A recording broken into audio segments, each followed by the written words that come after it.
Hello दोस्तों, आज इस वीडियो में मैं आपको बहुत ही आसान ट्रिक बताने वाला हूं अनपेयर्ड इलेक्ट्रॉन काउंट करने की। ठीक है, इसलिए वीडियो को अंत तक देखें, वीडियो को लाइक करें और चैनल को सब्सक्राइब करें। चलिए ज्यादा समय ना लेते हुए मैं आपको सिखाता हूं कैसे करके किसी आयन का अयुग्मित इलेक्ट्रॉन निकालेंगे, उसमें बहुत आसानी के साथ, बहुत ही बेस्ट ट्रिक के साथ। ठीक है, देखते हैं। ये आपके वो ट्रांजिशनल मेटल है जिनके आयन के अनपेयर्ड इलेक्ट्रॉन बहुत ज्यादा आपके कंपटीशन लेवल पे और बहुत ज्यादा आपके बोर्ड एग्जाम में पूछे जाते हैं। ठीक है, तो इसके लिए सबसे पहले इनके नाम और इनके परमाणु क्रमांक याद करने होंगे। इसके लिए मैंने एक छोटी सी ट्रिक बनाई है, इसके लिए आप बहुत ध्यान से देख लें। ठीक है, साइंस टीचर विनीता कुमारी, मैं फेल क्यों नहीं करूं जंग। कंप्लीट। और इनको एक सीक्वेंस में लिखने के बाद देखिए 21, 22, 23, 24, 25, 26, 27, 28, 29, 30।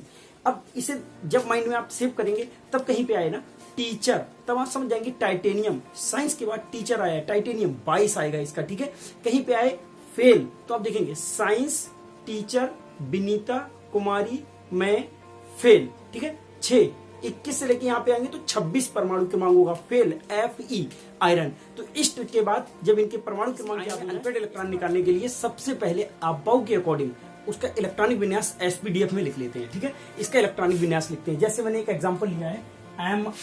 ठीक है, परमाणु क्रमांक है 25। आप देख सकते हैं साइंस टीचर विनीता कुमारी, मैं Mn 25 आएगा। ठीक है, इस पे डबल प्लस है। अगर इसका मैं इलेक्ट्रॉनिक विन्यास लिखूं 1s2 2s2 2p6 3s2 3p6 4s2 3d, और अगर यहाँ पे 5 है 25 5 3d 5। अब कौन कर सकते हैं, 6 4 10, 10 और 10 20 और 5 25। कंप्लीट। ये तो हो गया इसका इलेक्ट्रॉनिक विन्यास SPDF। ठीक है, अब क्या करना है हमारे लिए, सबसे पहले मैं बता दूं आपको इलेक्ट्रॉनिक विन्यास ही लिखना, इनका शॉर्ट में बता देता हूं। यहां से लेके आप लोग देखें यहाँ पे यहां तक आएगा 20। ठीक है, अब अगर मुझसे कहता Fe डबल प्लस का लिखिए, ठीक है 26 होता है परमाणु क्रमांक, तो ये छोड़ दीजिएगा, यहाँ का लास्ट में क्या आ जाता 3d6। ठीक है, ओवरऑल यहाँ की 2 डिजिट लेके आप चलना, किसी का भी इलेक्ट्रॉनिक विन्यास लिखेंगे आप। ठीक है, तो यहाँ पे आएगा 4s2 3d6। 28 का लिखा जाता अगर, या आप 30 का लिखते जिन Zn 30 किस प्रकार से लिखा जाता, यहां तक आते 4s2, यहां से 30 है तो क्या आएगा 3d10। क्यों, यहां तक कितना आ जाता है 20। अगर 21 का बनाना है तो 3d1, 22 का 3d2, 23 का 3d3, 26 का 3d6, ठीक है 27 का 3d7। तो ये आप शॉर्ट में सर्वप्रथम इनके इलेक्ट्रॉनिक विन्यास लिखना सीख लीजिए। ठीक है, जब इलेक्ट्रॉनिक विन्यास लिखना सीख गए इनके शॉर्ट में, इसके बाद क्या करना है आपको वो देखते हैं। अब आपको क्या करना है, इनमें आपको ये देखना है इस पर कितना आवेश है। ठीक है, जितना आवेश है उसके अकॉर्डिंग आपको इससे इलेक्ट्रॉन क्या करने होंगे, कम करने होंगे। ठीक है, जितना भी इस पर आवेश आया होगा। अब आपको देखना क्या है, जो वृत्तीय कक्षाएं होती हैं तो पहले होती है पहली, दूसरी, तीसरी, चौथी। ये तो था फर्स्ट, सेकंड, थर्ड, फोर्थ। अब अगर किसी को इलेक्ट्रॉन त्याग करना है तो वो कौन सी सेल से इलेक्ट्रॉन को त्याग करेगा, तो फोर्थ वाली बाद में आएगी ना, परमाणु से सबसे लास्ट में कौन सी आएगी। अगर ये नाभिक है, पहली, दूसरी, तीसरी, चौथी। ठीक है, अगर किसी को इलेक्ट्रॉन देना है, ठीक है, तो ये फोर्थ सेल से रिलीज करेगा। ठीक है, अब यहां पे देखना है आपको इसने कितने इलेक्ट्रॉन दिए हैं, 2 इलेक्ट्रॉन दिए हैं इसने। ठीक है, अब बात करते हैं 2 इलेक्ट्रॉन, तो इनमें से कौन सी सेल से जाएंगे आपको ये देखना है। तो फोर्थ वाली सेल बाद में आती है। ठीक है, हालांकि यहाँ पे पहले है क्योंकि इसकी ऊर्जा कम है, इसमें एक N+L का लॉ लगता है, इसके लिए अलग से वीडियो दे दूंगा मैं आपको। ठीक है, यहाँ पे देखना है आपको, तो फोर्थ कितने इलेक्ट्रॉन इसमें डोनेट करे हैं, 2। ठीक है, 2 प्लस है, इसका मतलब 2 इलेक्ट्रॉन इसने दे दिए हैं, तो इससे क्या करेंगे हम लोग 2 लेस कर देंगे। ठीक है, अब लास्ट में देख लो यहाँ 5। अगर किसी में डी कोष में 5 तक इलेक्ट्रॉन रहे तो वही अनपेयर्ड होगा। 5 तक जितने भी इलेक्ट्रॉन हो, सपोज 1 2 3 4 5, इस बात को विशेष ध्यान रखना, यही विशेष ट्रिक है जिसके द्वारा आप अनपेयर्ड इलेक्ट्रॉन काउंट कर सकते हैं। अगर डी में 1 है, 2 है, 3 है, 4 है, 5 है, तो जो भी संख्या आए डी में वही अनपेयर्ड होता है। ठीक है, अगर 5 से ज्यादा आए, जैसे 6, 7, 8, 9, 10, तो क्या करना है हमें 10 में से घटा लेना है। ठीक है, 10 में से घटा लेना है। जैसे यहां पर कितनी आई है डिजिट लास्ट में 5, तो 5 तक संख्या रहेगी तो वही अनपेयर्ड होगा। ओवरऑल इसमें कितनी अनपेयर्ड आएंगे 5 अनपेयर्ड आएंगे। ठीक है, इसकी बात करता हूं मैं, इसमें कितने त्यागे हैं 2, तो इसमें भी कौन सी सेल गायब हो जाएगी ये वाली। ठीक है, अब इसमें देखना है हमें, जब ये 2 इलेक्ट्रॉन इसमें से मैंने कम कर दिए तो इसमें 3d6। ठीक है, तो 6 डी में कितने बचे हैं 6, 10, ये 5 से ज्यादा है तो 10 में से घटा लो, 10 में से 6 के कितने आएंगे 4, इसमें कितने अनपेयर्ड आएंगे 4 अनपेयर्ड इलेक्ट्रॉन इसमें उपस्थित होंगे। इसकी बात करता हूं, इसमें कितने त्यागे हैं 2। अगर सपोज इसने जब 2 त्यागे हैं, इस पे एक एग्जांपल और दे देता हूं, अगर यहां पे ये 3 प्लस करता तो क्या करते हैं, तो देखना क्या करेंगे, 2 तो यहां से जाते। अब जब 4th वाली सेल से इलेक्ट्रॉन जितने थे उतने बाहर चले गए, इसके बाद अगर इलेक्ट्रॉन देना है तो कौन सी सेल से देंगे, यहाँ 3rd सेल से। ठीक है, तो 3rd वाले से एक और कम हो जाता, तो कितने रह जाते इसमें 5, तो 5 तक संख्या रहती तो वही अनपेयर्ड आता, तो 5 अनपेयर्ड आते। ठीक है, यहाँ पे देखते हैं 2 इसने दिए हैं, 2 त्यागे हैं, तो 2 यहां से कम कर लो। ठीक है, आगे देखते हैं, आगे कितनी संख्या है 10, 5 से ज्यादा है, तो 10 में से 10 घटाओगे कितना बचेगा 0, इसमें कितना अनपेयर्ड आएगा 0। ठीक है, तो इस तरह से आप आयन को देख के ही आप किसी में भी अनपेयर्ड इलेक्ट्रॉन काउंट कर सकते हो। ठीक है, देखते कैसे, ये आयन ले लेते हैं एग्जांपल के रूप में। ठीक है, जैसे ये है टाइटेनियम डबल प्लस, 3 प्लस भी हो सकते हैं। ठीक है, vanadium double plus, cobalt, nickel. अब बात आती है इनके परमाणु क्रमांक की, तो मैंने एक ट्रिक बताई आपको, साइंस टीचर, साइंस 21, 22, इसका परमाणु क्रमांक कितना आएगा 22। ठीक है, साइंस टीचर। फिर आता है विनीता, विनीता कितना होता है 23। ठीक है, कुमारी, मैं, फेल, क्यों। ठीक है, तो 27। नहीं कितना आएगा 28। करूं, जंग, जडन 30। अब इनके अगर परमाणु क्रमांक आपको बनाने, परमाणु क्रमांक ज्ञात हो गए तो इसका एसपीडीएफ में इलेक्ट्रॉनिक विन्यास बहुत आसानी के साथ बहुत सूक्ष्म रूप में लिख लेना है। ठीक है, क्या लिखना है इसका, लास्ट में ये तो सब में आएगा 4s2 4s2 4s2 4s2।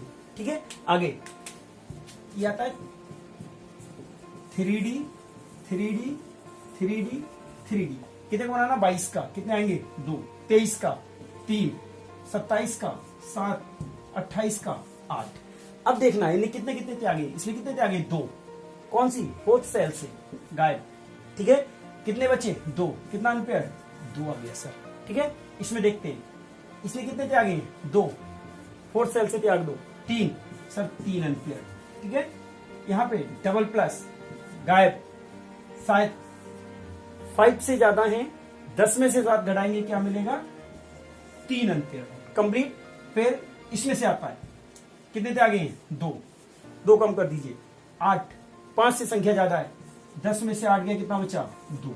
ये तो रहा अनपेयर्ड इलेक्ट्रॉन काउंट करना। अब अगर इसी में किसी पे दे देते डबल प्लस की जगह 3 प्लस, तो यहां से तो जाता, इसके बाद एक यहां से कम हो जाता या एक यहां से कम हो जाता, जिसमें भी आप जैसा भी आवेश दिया हो उसके अकॉर्डिंग निकाल लेते हो। अब इसमें 2 आपके जो ट्रांजिशनल मैटर हैं जो अपवाद रिप्रेजेंट करते हैं उनके इलेक्ट्रॉनिक विन्यास के आधार पर मैं, जैसे क्रोमियम और कॉपर, उनके भी मैं आपको इलेक्ट्रॉनिक विन्यास लेके और उनमें भी अनपेयर्ड इलेक्ट्रॉन काउंट करना बता रहा हूं। फिर एक बोर्ड का प्रश्न लेके चलेंगे। ठीक है, देख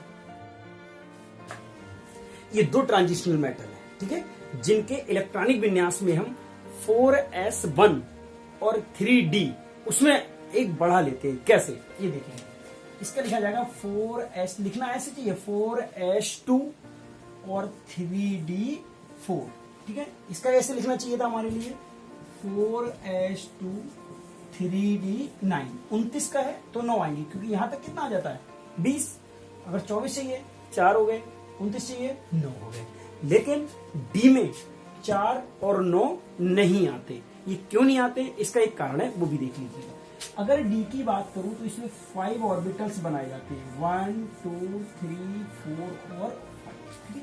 अब ऑर्बिटल्स तभी स्थायी होते हैं जब या तो पूर्ण रूप से भरे हों या आधे भरे हुए हों, मतलब फुलफिल्ड हो या हाफ फिल्ड हो, इस बात को समझिए। यहाँ पे कितने इलेक्ट्रॉन है? 4, इसमें फिल करते हैं 1 2 हुंड के अकॉर्डिंग 3 4 यहाँ पे। अब इससे पहले वाला जो है S, इसमें कितने हैं? 2 हैं, 1 2, ठीक है। अब ये अस्थायी है, क्यों? इसके पास एक कम है। अब इसके पास एक चांस है, ये क्या करेगा? ये यहां से एक इलेक्ट्रॉन अपने अंदर ग्रहण कर लेगा, ठीक है। क्यों? क्योंकि ये इलेक्ट्रॉन क्यों दे देगा? क्योंकि इस पे कोई प्रभाव नहीं पड़ेगा। अगर यहां से एक इलेक्ट्रॉन चला जाता है तो ये तब भी स्थायी रहेगा। क्यों? पहले भी ये स्थायी था, फुलफिल्ड था। अगर एक इलेक्ट्रॉन को डोनेट कर देगा तब हाफ फिल्ड, तब भी ये स्थायी है। तो ये इसको स्थायी करने के लिए फोर्थ सेल से एक इलेक्ट्रॉन थर्ड सेल में आ जाता है, ठीक है। तो यही करना है हमें। यहाँ पे क्या करना है? अगर यहां से एक इलेक्ट्रॉन हमने इसे दे दिया तो यहाँ पे कितने आ जाएंगे? 5, ठीक है। और यहां पर कितना रह जाएगा? 1। ये इसका इलेक्ट्रॉनिक विन्यास हुआ। ठीक इसी प्रकार से इस पे बात करते हैं हम लोग। यहाँ पे भी यही कंडीशन है, ठीक है। इसमें 2 हैं, इसके लिए 5 बनाएंगे आप। 1 2 3 4 5। कितने इलेक्ट्रॉन भरने हैं? 9। 1 2 3 4 5 6 7 8 9। कितने की आवश्यकता रहेगी इसे फुलफिल्ड होने में? 1 की। 1 कहां से आ जाएगा? यहां से। जब यहां से आ जाएगा, यहां पे भी फुलफिल्ड हो जाएंगे, ये हाफ फिल्ड हो जाएगा। ये भी स्टेबल है, वो भी स्टेबल है, ये भी स्टेबल, वो भी स्टेबल। तो इसके लिए यहां से एक इलेक्ट्रॉन अगर हम कम कर देंगे तो यहां पर कितने आ जाएंगे? 10। ये इधर एक मिलेगा। ये होता है इसका कारण। अब बात करते हैं इसमें अनपेड इलेक्ट्रॉन निकालने की। अगर इस पे डबल प्लस है, डबल प्लस, ठीक है, तो एक यहां से जाएगा और एक यहां से जाएगा। एक यहां से जाएगा, कितने आएंगे? 4, ठीक है, 4 आएंगे। तो अगर 4 तक संख्या रहे तो वही अनपेड होता है, ध्यान रखिए। 4 अनपेड आ गए, ठीक है। यहां पे बात करता हूं, अगर इस पे अगर 3 प्लस होते तो क्या? ठीक है, ये भी देखना। तो यहां से 1 तो यहां से जाता और 2 यहां से जाते। जब 2 यहां से जाते तो कितने आते? 3। और 3 संख्या तक रहे तो 3 अनपेड, ठीक है। इसमें 3 अनपेड आ जाते। बात इसकी करता हूं, इस पर अगर मैं डबल प्लस ले लेता हूं तो इसकी कंडीशन क्या होगी? एक यहां से और एक यहां से। 9 संख्या 5 से ज्यादा है तो 10 में से 9 जाएगा, कितना बचेगा? 1। ये एक अनपेड बचेगा। ये तो रहा अनपेड इलेक्ट्रॉन काउंट करने का सही तरीका, ठीक है। और इसके बाद मैं आपको 1-2 बोर्ड के क्वेश्चन लेके और अच्छे से समझा देता हूं, बहुत कम समय में आप किसी बोर्ड के क्वेश्चन को कैसे करोगे, ठीक है। ये बोर्ड का क्वेश्चन है जो बहुत बार बोर्ड में पूछा गया है, ठीक है। क्या क्वेश्चन देखते हैं? निम्न में सबसे अधिक आयुग्मित इलेक्ट्रॉन किस आयन में उपस्थित है, ठीक है। ये दूसरी तरह से भी क्वेश्चन पूछा जा सकता था कि निम्न आयन में से कौन सा आयन सबसे अधिक अनुचुंबकीय है। तो जिसमें अनपेयर्ड इलेक्ट्रॉन सबसे ज्यादा होंगे वो उतना ही ज्यादा अनुचुंबकीय प्रकृति का होगा, ठीक है। ध्यान देंगे इस बात पे आप। इनके सब ये क्या दे रखे हैं? इनके ये परमाणु क्रमांक दे रखे हैं, ठीक है। अगर नहीं भी दिए होते तो हमें एक ट्रिक के द्वारा याद भी है, ठीक है। तो इन परमाणु क्रमांक के आधार पर एसपीडीएफ में इनका इलेक्ट्रॉनिक विन्यास बहुत साथ में लिख लेते हैं। 4s2 3d4 24 है ना। यहाँ पे मैंने बताया था 4 नहीं आता तो कितना आएगा? 5। यहाँ कितना आ जाएगा? 1, ठीक है। अब आगे बढ़ते हैं, इसका लिख लेते हैं जल्दी से। तो 4s2 28 है, 3d8। इसका क्या आएगा भैया? 4s2 3d6 26 है, ठीक है। इसका बनाते हैं 4s2 3d5 25 है। अब देखिए यहाँ पे कितना इलेक्ट्रॉन किया गया इनने? 2 प्लस दिया है तो एक यहां से जाएगा, एक यहां से जाएगा, कितना बचा? 4। तो इसमें कितने अनपेड आ गए? क्यों? 5 से कम है संख्या तो 4 अनपेड इलेक्ट्रॉन आ गए, ठीक है। इसकी बात कर लेता हूं, कितना दिया गया? 2 कम कर लो, कितना है? 8। 5 से ज्यादा है, 10 में से आगे कितना बचा? 2। इसमें 2 अनपेड इलेक्ट्रॉन आ गए। यहाँ की बात कर लेता हूँ, कितना दिया गया? 2। तो यहाँ से 2 गायब, ठीक है। 6 5 से ज्यादा है, 10 में से 6 गया, कितना आएगा? 4। इसमें 4 अनपेड आ गए।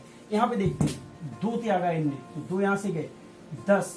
5 संख्या है ना तो 5 तक वही अनपेड रहता है। तो सबसे ज्यादा अनपेड इलेक्ट्रॉन किसमें? सबसे ज्यादा इसमें है, इसके बाद इसमें, और ये दोनों कैसे हैं? सेम है। इसके बाद कौन होता है? ये। तो सबसे ज्यादा अनुचुंबकीय प्रकृति का और सबसे ज्यादा अनपेयर्ड इलेक्ट्रॉन रखने वाला कौन सा आयन है? Mn double pair. इस तरह के और भी क्वेश्चन है आपकी किताबों में या बुक्स में, आप वहां पे कर सकते हैं। ठीक है, बहुत अच्छे से। और आज की वीडियो में इतना ही। धन्यवाद।